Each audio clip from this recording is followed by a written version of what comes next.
오늘 영상은 지극히 개인적인 견해입니다. 영상 중간에 부연 설명이 많아 부득이 자막은 생략하였습니다. 네, 토요일 오후에 특별하게 일정이 없어서 급으로 지금 월미도에 왔는데요. 노잼인 것 같습니다. 노잼 맞죠? 사람이 너무 많아요.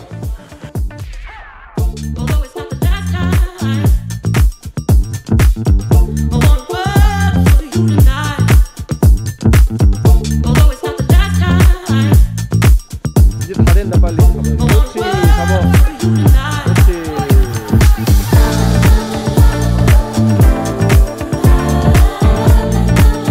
네, 월미 바다 열차를 타고 나왔는데요. 네, 망했습니다. 월미도. 바다 열차도 재미가 너무 없고, 네, 오늘 하나 건진 거는 이 뒤로 보이는 낙조. 이 낙조. 예? 네. 네. 우리 아들은 계속 비행기. 알았어. 비행기. 비행기. 네, 비행기 낙조 빼고는 망한 여행이 됐습니다. 집으로 돌아가겠습니다.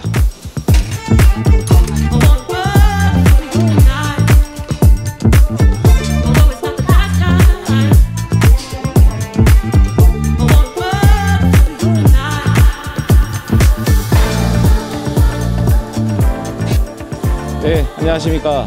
하준아빠입니다. 11월 23일 네, 토요일이고요. 항암 다음날 컨디션은 무지하게 좋습니다. 항암하고 나서도 이제는 특별하게 몸에 반응이 거의 없는 것 같습니다. 네, 몸이 항암 체질이 된 건지 어찌 된 건지 모르겠지만 일단은 어제 사실 항암 끝나고 나서 살짝 이제 피로도가 있잖아요. 그래서 몸이 시키는 대로 9시 좀 넘어서 잤거든요. 그리고 아침에 7시에 깼습니다. 원래 6시 알람 맞춰놨는데 조금 몸이 무거워서 오늘은 더 자자. 네. 그렇게 해서 7시에 일어났더니 몸이 되게 개운하고 피로 회복이 빨리 된 게 아닌가 좀 싶은데요. 오늘은 다른 게 아니고 제 영상에 댓글을 달아주신 분 중에 이런 글들이 있더라고요. 걱정을 해주시는 이제 그런 글인데 어떤 치료를 했어도 췌장암은 암 중에 대장이기 때문에 힘들다 라는 식의 응원인지 아니면 네, 뭔지는 정확히 알 수는 없지만 네, 응원이라고 생각을 해야겠죠. 그러면서 일본에서 무슨 치료를 했던 사람들도 예후가 안 좋았다 그러면서 마지막에 뜸 치료를 해보는 것이 좋을 것이다. 네, 그런 얘기를 써주셨는데요. 그리고 또 어제 이제 또 병원에서 만나 우리 어머님, 네, 같은 지역에 사시는 또 어머님의 그런 이제 만나서의 얘기들 같은 것들 제가 쭉 뒤로 이제 생각을 해보니까 한 가지 생각이 들더라고요. 암 환자들을 떠나서 모든 이 건강에 조금 이상 신호가 오신 분들은 내 몸이 급격하게 바뀌기를 바랍니다. 그런데 내 몸은 항상 그렇게 급격하게 버라이어티하게 바뀌진 않는다는 것을 경험상 저는 체득을 했고, 지금 제가 약 4개월 정도를 채식단과 운동 그리고 수면을 취하고 심리를 하면 심리적인 부분들을 이렇게 해오면서 약 4개월간의 기간을 거쳐서 제 몸이 만들어졌다고 생각을 하기 때문에 단기간에 어떤 효능, 맨발 걷기 하루에 10시간을 한다거나 이런 것의 효능, 이거는 아니라고 보고 있거든요. 그러다 보니까 물론 이게 정답이 아닐 수도 있지만 이거에 대해서 불편하게 생각하시는 분들은 그냥 뒤로 가기를 누르시면 될 것 같습니다. 왜냐하면 제가 얘기하고자 하는 것은 암을 걸려서 물론 항암 치료라든가 여러 가지 치료 방법들, 좋은 치료들이 분명히 있죠. 그지만 그런 치료들은 제가 생각했을 때는 부수적인 치료에 지나지 않는다고 생각을 합니다. 암 환자들 중에 수술을 하고 나서 재발을 하는 이 퍼센테이지 확률이 높은 이유가 수술을 하고 나면 몸이 급속도로 좋아진다라는 생각을 하기 때문에 기본적인 체질 개선이라든가 생활 습관들을 바꾸지를 못합니다. 그러다 보면 내 몸은 암이 자라기 좋은 이 밭이 돼 있는데 언제든지 조금만 씨가 뿌려지면 암이라는 새싹이 자라나기 시작을 하기 때문에 네, 저는 재발이 빠르다고 생각을 합니다. 그래서 암이 걸려서 내가 바꿔야 되는 것들 분명 여러 가지가 있을 것인데 그 중에 저는 식단도 엄청나게 중요하다고 생각을 하고 있습니다. 그래서 그 식단에 관련돼서 기본적인 것들부터 하나하나 영상을 좀 찍어 보려고 합니다. 뭐 어떤 음식이 좋다, 어떤 게 좋다, 이런 것을 홍보하는 게 아니라 내 몸에 맞는 음식을 찾아가는 과정들, 그 일련의 과정들은 하루아침에 이루어지지는 않을 것입니다. 분명한 건 바꿔지고 내 몸에 맞기 시작을 한다면 내 몸은 변할 수 있을 것이라고 100% 장담을 하기 때문에 부작용 없는 이 식단을 왜 굳이 하지 않는 건지 사실 의아스럽기는 합니다. 부작용이 있는 약품을 오히려 덜 써야 되는 것이 아닌가, 부작용이 있는 영양제를 조금 덜 먹어야 되는 것이 아닌가, 이런 생각이 듭니다. 그래서 식단을 하다 보면 내 몸에 자연스러운 반응들이 충분히 나타날 것이고 내 몸의 변화가 느껴지는 시점들이 분명히 오기 시작을 합니다. 제가 그래 왔고요. 그럴 때 영양제를 통해서 부족한 것들을 조금씩 채워 넣어주기 시작한다라면은 암투병을 하는 데 있어서 아주 가장 이상적인 대응 방법이 되지 않을까, 저는 감히 예상을 해봅니다. 그래서 이 부분에 대해서 되게 어려워하시는 분들이 있는 것 같아서 이게 어렵지 않다, 정말 쉬운 것이다.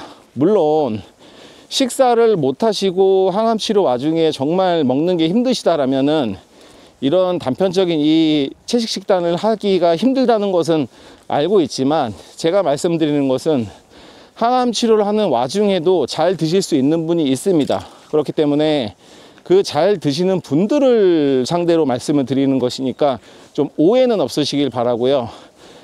그래서 오늘부터 이제 이 식단에 관한 영상들을 조금씩 만들어 보려고 생각을 하고 있고요. 아침에 또 식사를 하면서 거기에 들어가는 어떤 재료들을 좀 영상으로 찍어 봤습니다. 함께 보시죠. 네, 균형을 맞춘 채식단에는 샐러드가 항상 포함이 되어 있는데요. 샐러드를 식전에 먼저 먹습니다. 뭐 이유는 혈당 스파이크와도 관련이 좀 있지만, 그리고 섬유질도 좀 일단 많이 섭취를 해줘야 되기 때문에 식탁에는 항상 식사 때에는 샐러드가 올라가 있습니다. 네, 샐러드에 들어가는 이 드레싱을 소개를 해드리면요. 첫 번째는 이제 올리브 오일이고요. 네, 두 번째는 발사믹 식초입니다. 그리고 세 번째는 레몬즙이고요. 소금과 후추 그렇게 들어가고요. 다섯 번째는 오레가노와 바질, 그리고 여섯 번째 햄프시드, 아몬드, 호두가 들어갑니다. 이 모든 것들은 각자의 성분, 효능에 따라 공통점이 한 가지를 가지고 있는 게 있는데요. 그 공통점은 바로 항산화 효과하고 염증 제거, 그리고 면역력을 높이는데 이 많은 효능을 가지고 있는 식품들입니다. 시중에서 쉽게 구할 수도 있고 또 가장 잘 많이 쓰이는 향신료이긴 한데요. 우리가 아마 그동안의 식습관에서는 이 제품들이 모두 잊혀져 있지 않았나 싶기도 하고요. 식단 샐러드를 하실 때는 이 부분을 좀 활용을 해 보시기를 바랍니다. 네, 안녕하십니까, 하준아빠입니다. 11월 24일 일요일이고요. 성당에 와서 교리 공부를 끝내고 시간이 좀 남아서 잠깐 나와서 영상을 찍고 있습니다. 앞에 영상에 그 샐러드에 들어가는 여러 가지 이제 향신료라든가 또 오일, 드레싱 같은 것들을 보셨다면은 아마도 공통점을 좀 발견하실 수 있었을 거라고 생각이 듭니다. 그 공통점은 이따가 설명을 드릴 거고요. 우리가 암에 걸리면 처음에는 암을 치료하기 위해서에 급급하고 있습니다. 어떻게 하면 암이 나올 것인가? 어떻게 하면 이 암을 완치할 수 있을 것인가? 완치가 되는 것인가? 라는 걱정을 저 역시도 마찬가지로 했습니다. 그런데 정말 중요한 것은 암에 걸린 이유를 찾으려고 하진 않습니다. 원인이 있어야 결과가 있는 것이고, 또 결과를 들여다보면 그 안에서 원인을 찾아서 치료를 하게 됩니다. 암을 치료할 수 있는 방법이 과연 무엇일까요? 네, 항암 치료, 방사선, 수술, 소위 말하는 표준 치료가 있겠지만 어느 누구도 그 치료의 100%를 장담하고 있지는 않습니다. 그런데 그 치료를 찾아서 저희는 치료를 하면서 항상 불안에 쌓이게 됩니다. 왜? 항암 치료, 수술, 방사선을 하게 되면 엄청난 부작용으로 인해 내 몸이 더 힘들어진다는 것을 느끼게 되는 것이죠. 결과에 대한 원인을 잘못 분석하지 않았나 생각이 듭니다. 결과를 암이라고만 단정 지었기 때문에 우리는 암을 치료할 수 있는 방법의 원인만을 찾게 되는 것 같습니다. 그런데 암이라는 것이 과연 왜 걸렸을까요? 암에 걸리는 이유는 다른 것을 떠나서 뭐 불운이 있다, 뭐 내가 불운해서 걸렸다, 이런 말씀을 하시는 분들도 있는데, 그거는 환자 본인은 분명히 자기 자신이 왜 암에 걸렸는지는 어느 정도 짐작은 하고 있는 것 같습니다. 이유는 여러 가지가 있겠지만 그 이유는 각자 생각을 하는 각자의 몫으로 남겨둬야 될 것 같고요. 중요한 것은 내 건강의 밸런스가 무너졌다는 것인데요. 그 건강의 밸런스가 무너진 거를 결과물로 생각하는 사람들은 별로 없는 것 같더라고요. 건강의 밸런스가 무너지게 되면은 원인은 건강을 다시 찾아야 된다는 게 원인인데, 그렇게 접근을 하지 않고 무조건적으로 암을 치료해야 된다라는 결과물만 찾으려고 하다 보니까 우리는 사실 힘들게 치료를 받고 있는 것 같습니다.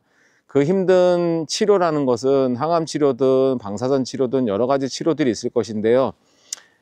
피할 수 없는 치료일 수 있습니다. 저도 마찬가지로 항암 치료를 하고 있는데요.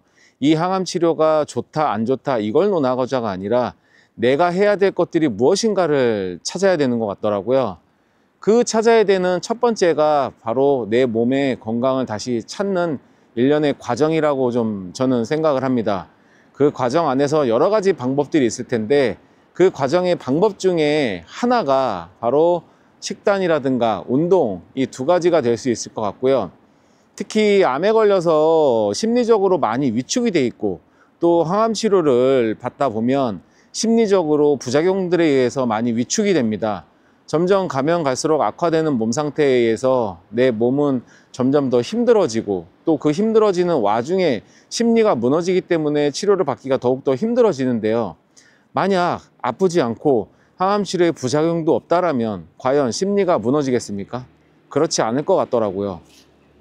그래서 항암 치료를 받다 보면 부작용이 올 수도 있고 여러 가지 상황들, 특히 또 암 환자들의 응급 상황이 생길 수 있습니다. 이 부분에서는 병원에서의 그런 어떤 치료들을 적극적으로 받아서 내가 심리를 유지할 수 있게 만들어야 되는 게 첫 번째 원칙인 것 같고요. 두 번째는 운동이라든가 이 식단, 식이요법에 관련해서는 분명한 건 저는 꼭 병행을 해야 된다고 생각을 합니다. 건강해지기 위해서는 치킨을 먹고 족발을 먹고 삼겹살, 기름진 음식을 먹어서 절대 건강해질 수 없다는 거는 누구나 다 아는 사실입니다.